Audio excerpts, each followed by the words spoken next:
Hi, WIT Club leaders. This is Jackie Herb from the Center for Student Engagement. Thank you all for tuning into this video and getting your organization registered for the upcoming fall. We'll be using our new site called Leopard Spot. In the future, we'll be learning a lot more about this site and what it has the capabilities to do for your organization. But for today, we'll start with club registration and walking you through these steps. So the very first thing that you're going to want to do is you want to go up to your search bar up here and you're going to type in wit.campuslabs.com/engage, and that's going to take you to our Leopard Spot site. Once you're on this home page here, you're going to take your cursor and you're going to go up to the top corner here and you're going to hit sign in. And this is going to take you to the Wentworth sign-in, and you're going to use your Wentworth credentials to log in.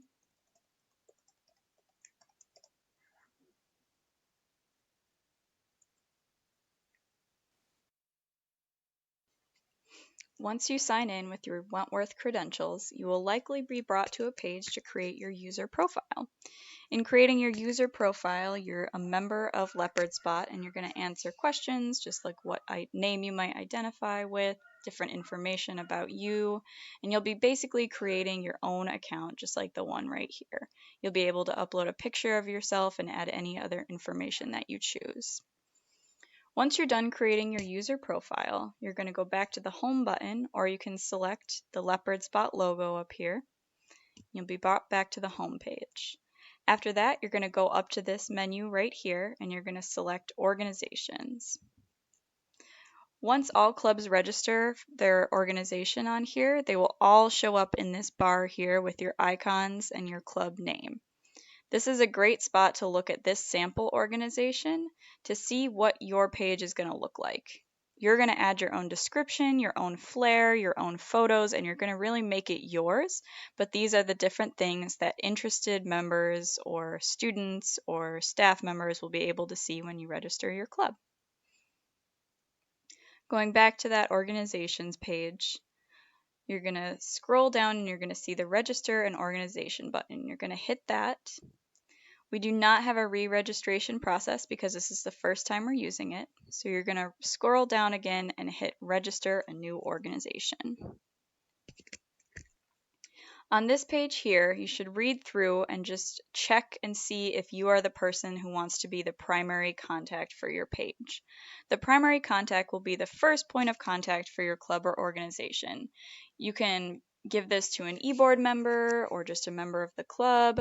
Sometimes we suggest that the president is the primary contact. However you choose to do it, this person will be the person that I normally reach out to, that interested members might reach out to, that your advisor might reach out to for anything about the club. So if you are not the primary contact, then you should stop here and you should figure out who that is in your group. If you are the primary contact, you can continue. If you're not and you want to just change that later, but you want to register your organization, you can do that too. Just be sure to send me an email after this. So you've decided that you're the primary contact. So we're going to hit the next button here and go to step 2. And this is the part where you get to put in the basic information about your club. So you're going to start with putting in your club's official name. You're going to put in your club's acronym. This is where you're going to do a quick description summary. So this is maybe 1 or 2 sentences about your club and their club goals. And then down here is where you can get into more of the details about what your club does, your goals, your missions, things like that. Scrolling down, this is an important spot where you're going to put in what other people will look up when they want to see your organization page on Engage. So what you'll do is say your club is Computer Science Society. So what you'll likely want to do is use your acronym and type in CSS. So then whenever anyone types in this URL, they'll be brought right to the Computer Science Society page. You can make this anything that you want. I would suggest keeping it short and sweet and using the acronym when you can. I know a lot of clubs have many sites and many different social media pages that are very creative and really awesome, and this is the chance for you to showcase those sites so that other people who are interested in your organization can see everything that you do. So make sure to fill in as many of these as possible if you have external pages.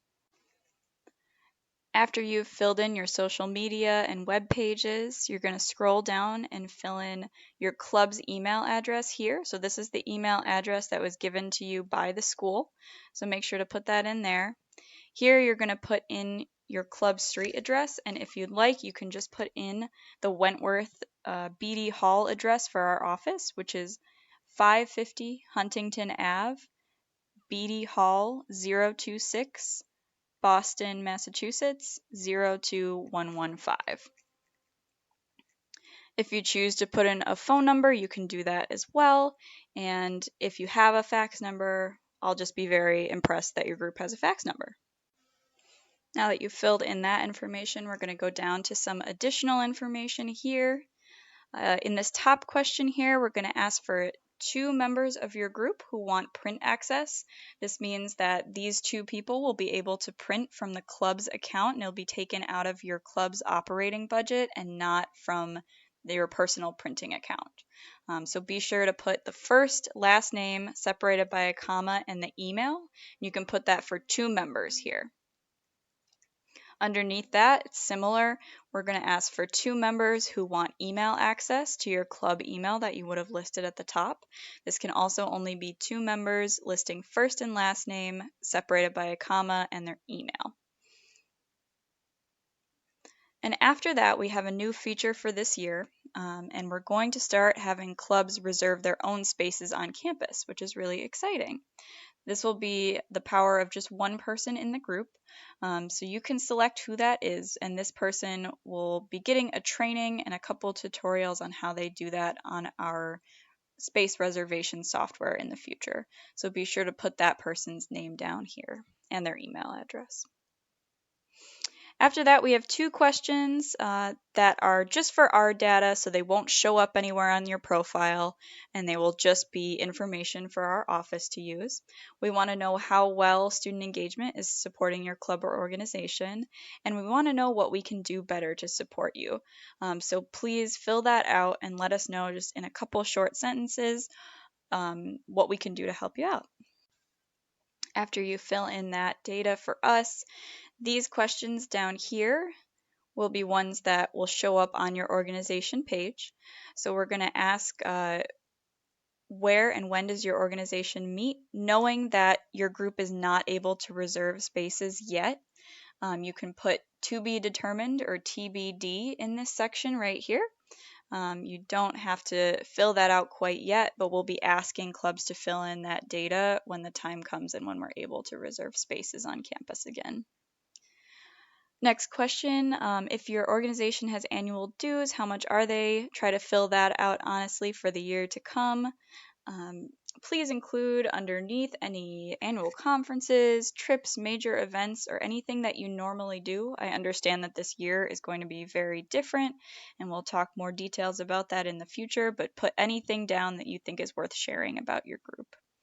And then please just put down accurately how many students might attend your organization meetings a week or be involved with the group. All right, so once you're done filling out those additional fields, you're going to hit next down here. You'll be brought to step 3, where you're going to upload your constitution and bylaws. Please make sure that this is the most updated copy of your constitution and bylaws. After that, you're going to upload a logo or profile picture for your organization. It's always nice when we can see a little bit of color and make your organization pop with a logo. Then we're moving on to step 5, where you're going to select your categories. So when you're doing this, we want to make sure that you select at least one category, and that has to be either academic organization, club sports organization, diversity and social justice organization, or a special interest organization. So make sure to select at least one of those. And then we have other ones that are listed that we plan to kind of build our list here. But say your group is very involved in gaming, so you can also list that as a category. These categories are going to be how interested students look up your organization. So whatever you choose to identify with as your organization, you can list as many categories as you want. But once they select that they're interested in maybe an academic organization that also is interested in gaming, your organization is going to pop up when they search. Now that you've selected any categories that you want your group to identify with, you can scroll down and hit Next. And that'll take you to step 6, where you're going to add to your roster here. We have a couple positions listed. So the only 3 positions that we ask that you make sure that you cover before you register your organization is the treasurer position, the president position, and the advisor position. You can't register your organization unless you assign all 3 of these during this step right now. So when you come to this step, you're going to select the treasurer, you're going to enter that person's email address, their first and last name, and you're going to add them to the roster below. You're going to do the same thing with the president and with the advisor. And then if you choose to add members right now, you can. You can also add members later on, and other users on this site can add themselves to your roster as well. If you choose to add a bunch of people at once, say you have a running list from last year, you can enter all their email addresses right here, separated by a comma, and you can add them all to the roster. What this will do is when those people sign into LeopardSpot for the first time, they'll get a notification that they've been asked to be part of an organization, and they can either accept or deny that. Once again, we'll just mention quickly that before you leave this page, you need to enter someone in to be your treasurer, president, and advisor of your organization with their email and first and last name, and you can choose to add other members if you want to do that. Once you do so, you'll have those positions listed down here in your roster, and then you'll be ready to go to the last step, which is just reviewing the information from all of these sections. So feel free to click on any of these and review what you've submitted for your club. Once you hit that submit button, your registration will go to me, and I'll be the one reviewing it and letting you know if it's either approved or if your group needs to make changes to anything, and your group will be registered on LeopardSpot. Thank you all so much for tuning in. If you have any questions about this tutorial, about your budget, or about the registration process at all, feel free to send me an email, herbj@wit.edu, and we look forward to talking with organizations more and updating you all on what's going on for the fall.